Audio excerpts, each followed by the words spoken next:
नवनिर्माण सेनेचे महाराष्ट्र नवनिर्माण सेनेचे अध्यक्ष,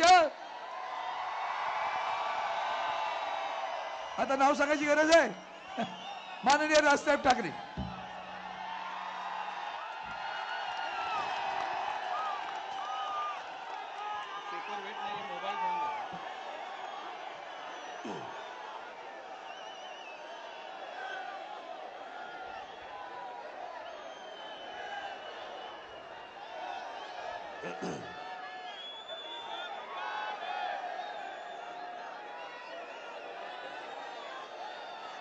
सन्माननीय शरद पवार साहेब, सन्माननीय श्री उद्धव ठाकरे जी,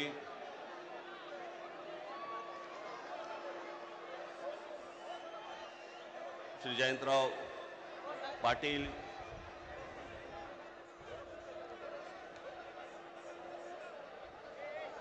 दुसरे पण जयंतराव पाटील,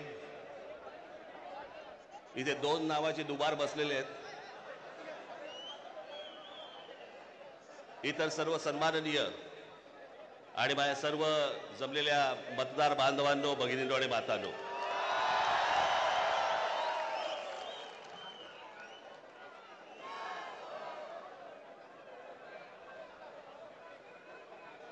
आजचा मोर्चा हा राग दाखवण्याचा, ताकद दाखवण्याचा मोर्चा आहे.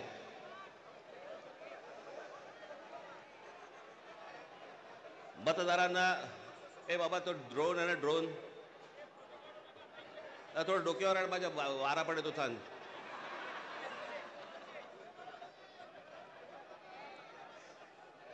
हा राग व्यक्त करण्याचा, ताकद दाखवण्याचा,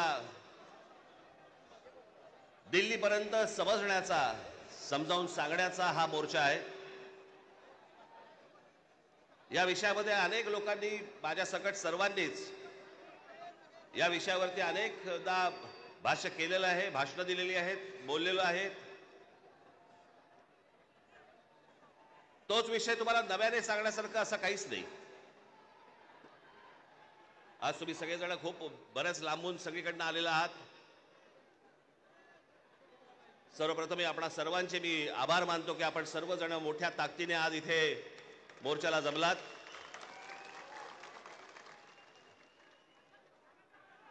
खरं तर छोटे विषय आहेत, काही फार मोठा विषय नाही हा.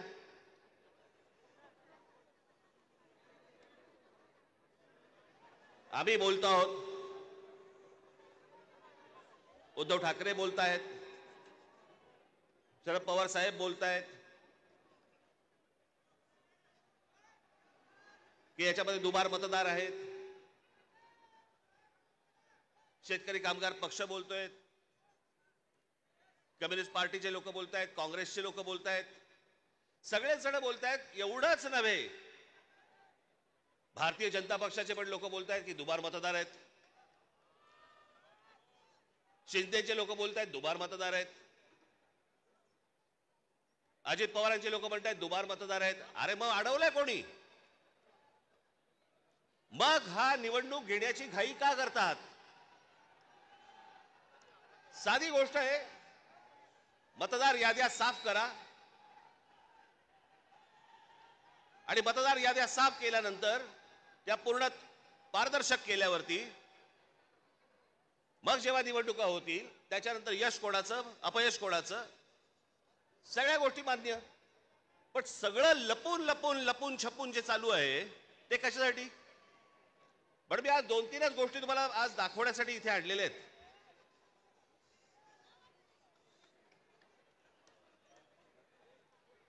खरं तर हे 4,500 मतदार आहेत. 4,500 4,500 मतदार हे कल्याण ग्रामीण, डोंबिवली, मुरबाड आणि भिवंडी मधले मतदार आहेत. या इकडच्या मतदारांनी इथल्या मुंबईच्या मलबार हिल मतदारसंघामध्ये देखील मतदान केलेलं आहे. 4,500 मतदार हे या ठिकाणी राहणारे यांनी मलबार हिल मतदारसंघामध्ये मतदान केलेलं आहे. त्यातल्या अगदी नावाला म्हणून मी तुमच्यासाठी हे एवढे मतदार आहेत, हे एवढ्या लोकांनी हे तिथे राहत आहेत, तिथेही मतदान केलं आणि मलबार हिल मध्ये देखील मतदान केलं.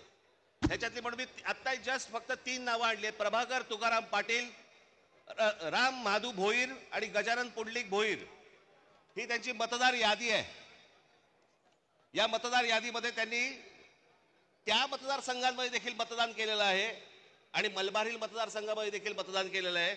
असे लाखो लोक आहेत महाराष्ट्रभर की जे या मतदानासाठी म्हणून वापरले गेले.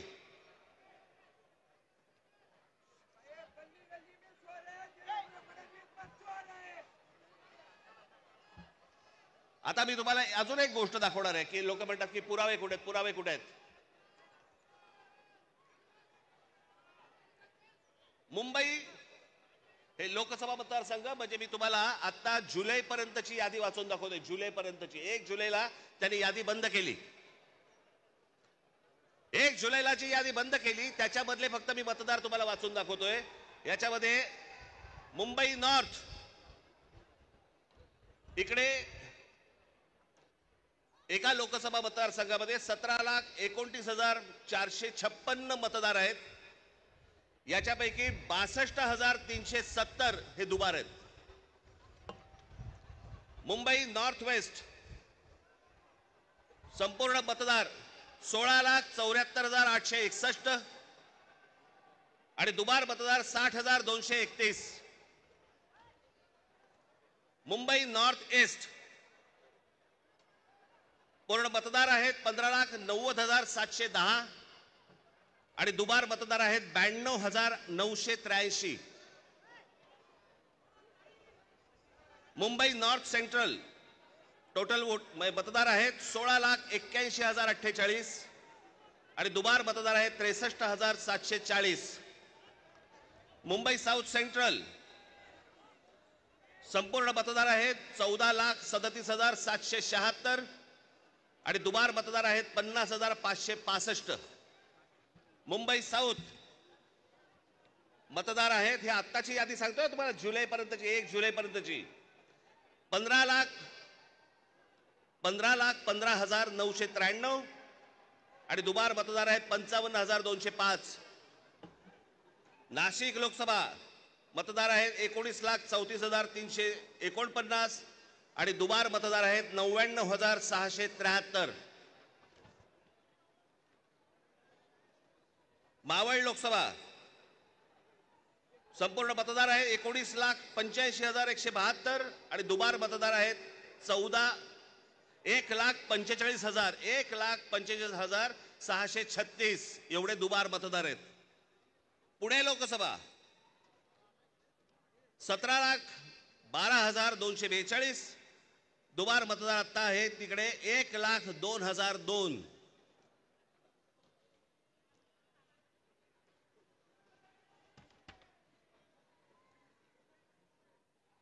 हे ठाणे लोकसभा इथे दुबार मतदार आहेत 2,09,981.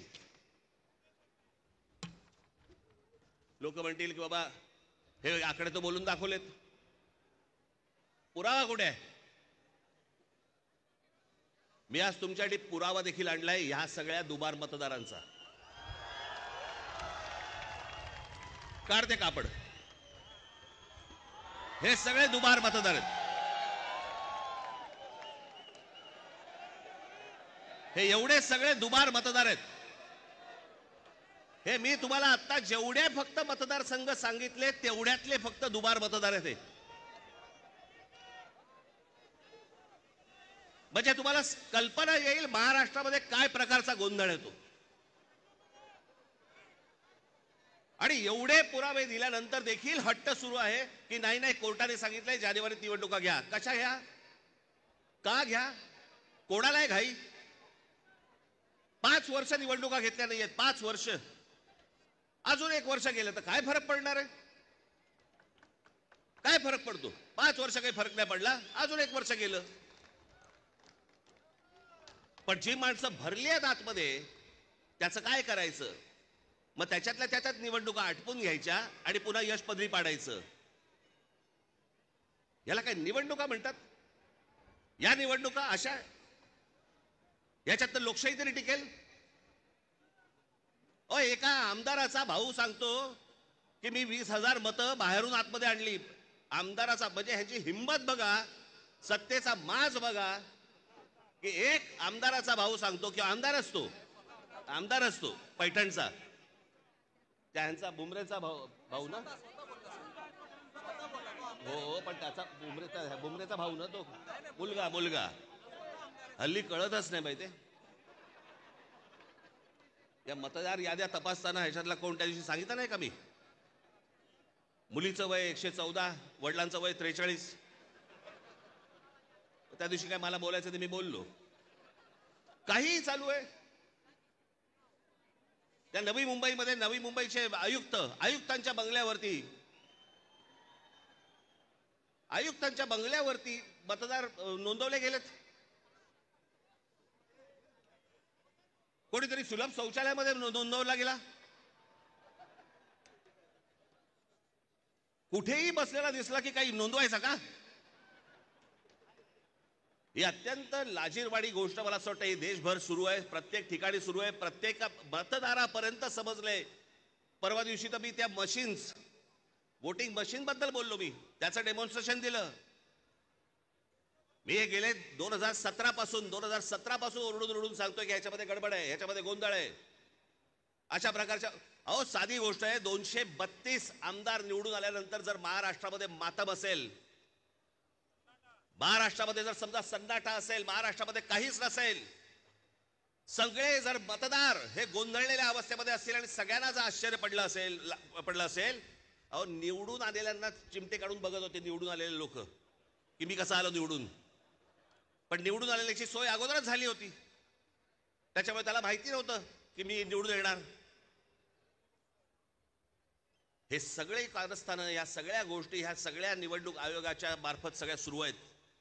कशा निवडणुका लढवायच्या मला जरा सांगा. भाई, जो मतदार उन्हातारामध्ये रांगेमध्ये उभा राहतो त्याच्या मतांचा अपमान नाही का? म्हणजे मतदारांनी मतदान नोंदवायचं, कुठेही करायचं, पण मॅच अगोदरच फिक्स आहे, त्याच्या मताला काय किंमत आहे? आणि म्हणून मला आपल्याला सांगायचं आहे की आता जी काही कायदेशीर कारवाई प्रोसेस जी सुरू आहे, मला असं वाटतं उद्धव ठाकरे आपल्याशी या संदर्भामध्ये बोलतीलच, सांगतीलच आपल्याला. ते सगळ्या गोष्टी सुरू असतील. पण एक गोष्ट आपल्याला सांगतो, जेव्हा कधी निवडणुका होतील, जाता आता फक्त आपल्याला एकच सांगेन, जेव्हा कधी निवडणुका होतील, एक तर पहिल्यांदा तुम्ही घराघरामध्ये जा, सर्वजण याद्यांवरती सगळ्यात जोरात काम करा. चेहरे कळले पाहिजेत, एकेका यादीवरचे सगळ्यांना चेहरे कळले पाहिजेत. ती माणसं तिकडे मतदार नोंदणीची म्हणजे आपलं मतदाराच्या ठिकाणी बसले पाहिजेत. आणि त्यानंतर जर समजा तिकडे हे दुबार तिबार वाले जर आले, तिथेच फोडून काढायचे.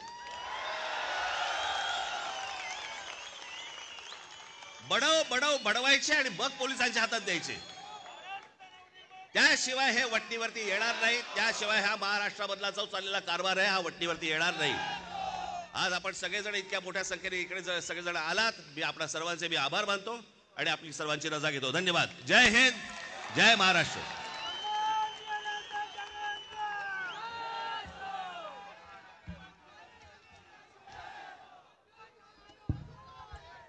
आजच्या सत्याचा मोर्चा, त्या सत्याच्या मोर्चाचा पहिला प्रयोग झाला होता वरळीच्या डोममध्ये. आणि त्या सत्याचा पहिला प्रयोग 2 बंधू एकत्र आले वरळीच्या डोममध्ये. आणि आज पुन्हा माननीय उद्धव साहेब आणि माननीय राजसाहेब एका व्यासपीठावर आहेत. हे महाराष्ट्राला अतिशय आनंद देणारी गोष्ट घडते. आणि म्हणून मी आता विनंती करतो, शिवसेना उद्धव बाळासाहेब ठाकरे पक्षाचे पक्षप्रमुख आदरणीय उद्धवजी ठाकरे साहेब.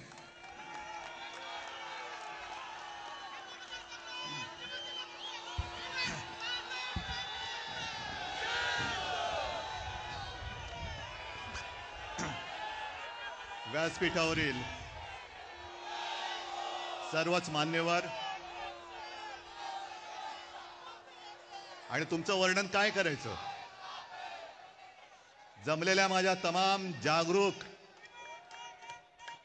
देशभक्त आणि खऱ्या मतदार बांधवांनो, भगिनींनो आणि मातांनो,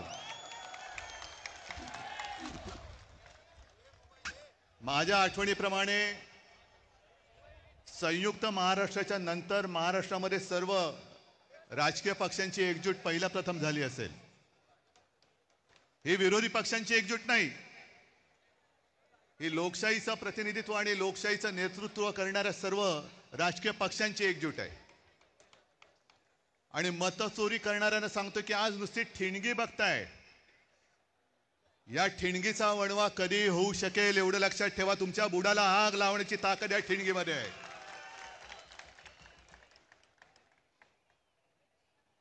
मध्यंतरी एक मी शब्द वापरला, तो गाजला. कोणता शब्द तुम्हाला कळेल? शोलेमध्ये एक डायलॉग आहे, दूर गांव में जब आधी रात बच्चा रोता है तो माँ कहती है सो जा नहीं तो. तसं आज तुम्हाला सांगतोय की आता जागे झाल्यात, जागे राहा, नाहीतर ॲनाकोंडा आ जाएगा. या ॲनाकोंडाला आता आपल्याला कोंडावंच लागेल, कारण नाहीतर सुधारणार नाहीत. मला एका गोष्टीचं आश्चर्य वाटतं की एवढ्या सगळ्या धडधडीत पुरावे, आज राजनीती किती डोंगरच आहे तो, रोज कुठून ना कुठून तरी पुरावे येत आहेत, तरी सुद्धा विरोधी पक्षांनी म्हणजे आपण कोणत्या मतदारसंघात कसा लाभ घेतलेला आहे याचा पर्दाफाश मी करेन. मी मुख्यमंत्र्यांना तुमच्या सगळ्यांच्या साक्षीने आव्हान देतो आहे की तुम्ही आमचा पर्दाफाश कराच, करूनच टाका एकदा. काय ते दूध का दूध, पाणी का पाणी. पण जेव्हा मुख्यमंत्री असं बोलतायत, याचा अर्थ मुख्यमंत्र्यांनी सुद्धा ते मान्य केलंय की मतचोरी झालेली आहे, मतचोरी होते आहे. आज मला अभिमान आहे एका गोष्टीचा. आपण दरवेळेला असं म्हणतो की महाराष्ट्र देशाला दिशा दाखवतोय. आज संपूर्ण महाराष्ट्र आपल्या रूपामध्ये एकवटलेला आहे आणि तो देशाला दिशा दाखवतोय. मी तुमच्या सगळ्यांवरती आता एक जबाबदारी टाकतोय. तुम्ही सगळे, आपण बाकीचे आपले पक्ष वगैरे बाजूला ठेवून एकवटलेलो आहोत. ज्या गोष्टी आता आम्ही करतो आहोत, शिवसेना, महाराष्ट्र नवनिर्माण सेना, राष्ट्रवादी काँग्रेस, कम्युनिस्ट, शेतकरी कामगार पक्ष सगळ्यांचे कार्यकर्ते करतायत, तसं मी सर्व मतदारांना आवाहन करतोय, राज्यातल्या नव्हे तर देशातल्या, की सगळ्या जणांनी आपापलं नाव आपल्या यादीत आहे की नाही हे पुन्हा जाऊन तपासा. आणि आपल्या घरामध्ये आपल्याला न दिसणारी, आपली परवानगी न घेतलेली माणसं राहतात की नाही हे सुद्धा तपासा. कारण जर शौचालयामध्ये 100 माणसं राहत असतील तर तुमच्या घरात किती राहू शकतात? आणि मी मतदारांना का सांगतोय, कारण हे तर सगळे राज तू दाखवले, बाकीच्यांची जशी दुबार तिबार नाव आहेत ती. आज मी दाखवतोय एक असा अर्ज आहे की त्याच्या अर्जाखाली एक शेरा आहे. तो शेरा पहिल्यांदा वाचतो, त्याच्यानंतर मी नाव वाचतो की सदर अर्जाबाबत अर्जदार, आता अर्जदाराचं नाव मी नंतर सांगतो, यांची भेट घेऊन सदर अर्जाबाबतची पडताळणी केली असता हा अर्ज आम्ही केलेला नाही असा अभिप्राय मिळाला आहे. त्या आधारे सदर अर्ज रद्द म्हणजे बाद करण्यात आलेला आहे. आणि हा अर्ज ज्याने अर्ज केलेलाच नाही, आपल्या नावाने ज्याने अर्ज तिकडे कोणी केला हे माहितीच नाही, त्या अर्जदाराने केलाय. आता हा अर्जदार शोधायचं कुठे? तर त्या अर्जदाराचं नाव आहे उद्धव बाळासाहेब ठाकरे. उद्धव बाळासाहेब ठाकरे या माणसाने हा व्हेरिफिकेशनचा अर्ज केलाय ऑनलाईन, जो उद्धव बाळासाहेब ठाकरेलाच माहिती नाही. त्याच्यावरती मोबाईल नंबर खोटा आहे. एक 2 दिवसापूर्वी मी बसलो होतो मातोश्रीमध्ये लोकांना भेटत. मला रवीने येऊन सांगितलं की निवडणूक आयोगाची माणसं आलेत. म्हटलं निवडणूक आयोगाची म्हणजे साधू संत येती घरा, तोची दिवाळी दसरा. आता दिवाळी झाली, दसरा झाला, हे कशाला आले? मग निवडणूक आली असणार. मग त्यांना बोलवलं, त्यांना विचारलं, सगळी मराठी माणसं, त्यांची काही दोष नाही, आमच्याच गव्हर्नमेंट कॉलनीमध्ये राहणारी. आणि म्हटलं बोला, काय हो, काय माहिती पाहिजे तुम्हाला? नाही तुम्ही सांगा. म्हटलं मी काय सांगू, मला काय माहिती तुम्हाला काय पाहिजे? नाही टेलिफोन नंबर बरोबर आहे का? म्हटलं टेलिफोन नंबर खोटा आहे. मग आणखीन काय तुम्हाला सांगायचं? म्हटलं मी कशाला, तुम्ही माझ्याकडे आलात नाही, तुम्ही अर्ज केलाय व्हेरिफिकेशनसाठी. मग मी अनिल परबना विचारलं, अनिल देसाईला विचारलं, सूरजला विचारलं, कोणी आपल्याकडनं अर्ज केलेला नाही. आणि विशेष म्हणजे हा अर्ज कधी केला गेलाय? 23/10/2025 म्हणजे कालच्या 23 तारखेला अर्ज केला गेलेला आहे. आणि कुठून केलाय? ते सक्षम नावाचं ऍप आहे. तर सक्षम नावाच्या ऍपवरनं हा प्रकार कशासाठी कोण करत होतं? मी रितसर तक्रार केली की कोणी हे केलेलं आहे. याचा अर्थ असा की माझ्या नावाने खोट्या नंबरवरून OTP काढण्याचा प्रयत्न झालाय. हे सगळं प्रकरण हॅक करण्याचा प्रयत्न झालाय. आणि कदाचित आपण 14 आणि 15 तारखेला हा विषय हातात घेतल्यानंतर 23 तारखेला अर्ज केला गेलाय. म्हणजे माझ्या सकट माझ्या कुटुंबातील 4 जणांची नावं मतदार यादीतून बाद करण्याचा प्रयत्न केला गेलाय का, हे आता आपल्याला शोधलं पाहिजे. कारण नक्की काहीतरी याच्यात डाव आहे. आज इतके वर्ष मी मतदान करतोय, पूर्ण कुटुंब मतदान करतोय. अरे एका पक्षाचा प्रमुख म्हणून मी निवडणुकीचा प्रचार करतो आहे. साध्या गोष्टी आम्हाला नाही कळत. ह्याचाच अर्थ असा की जयंतराव, तुम्ही जे बोललात तर यांचा सर्व्हर कोणाच्या तरी ऑफिसमध्ये आहे. आपल्या विजय वडेट्टीवारांनी एकाचं तर नावच घेतलं होतं की ही पक्षाची लोक, ही पूर्ण यंत्रणा, ऍप सकट सगळे सर्व्हर हे यांच्या हातामध्ये आहे. कोणाची नावं टाकायची, कोणाची नावं काढायची, कोणी किती वेळा मतदान करायचं. आमचं म्हणणं असं अजिबात नाही की आम्ही निवडणुका होऊच देणार नाही. आम्हाला निवडणुका पाहिजेत. आम्ही सुद्धा यांना एकदा लोकशाहीच्या मार्गाने ठोकायला आसुसलेले आहोतच. पण सदोष आणि चोरी करून तुम्ही जर का आधीच निकाल ठरवून निवडणुका घेणार असाल तर मग जनतेने ठरवायचे की निवडणुका होऊ द्यायचे की नाही.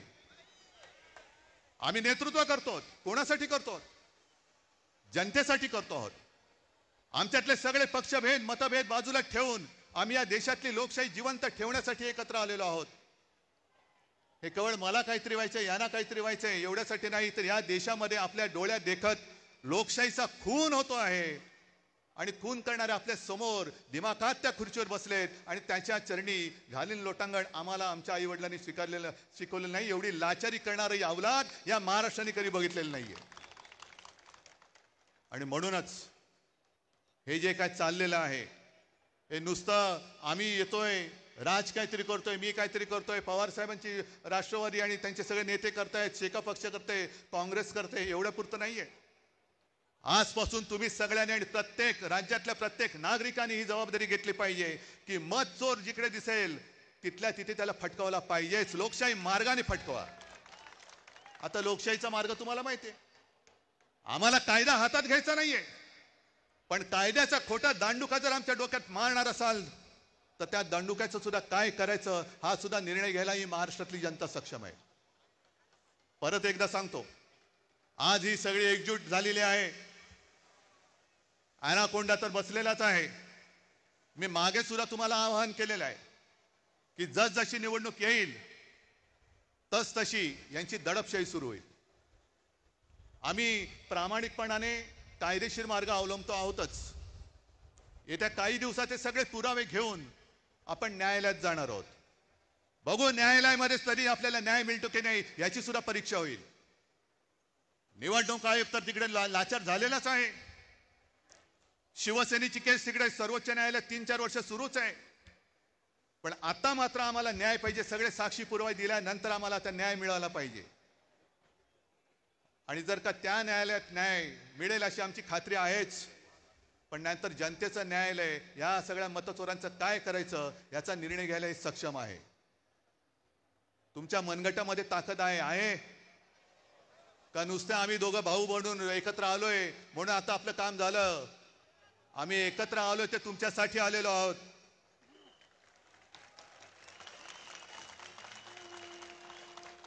आम्ही एकत्र आलो आहोत ते मराठी माणसासाठी आलो आहोत. आम्ही एकत्र आलो ते हिंदूंसाठी आणि महाराष्ट्रासाठी आलेलो आहोत.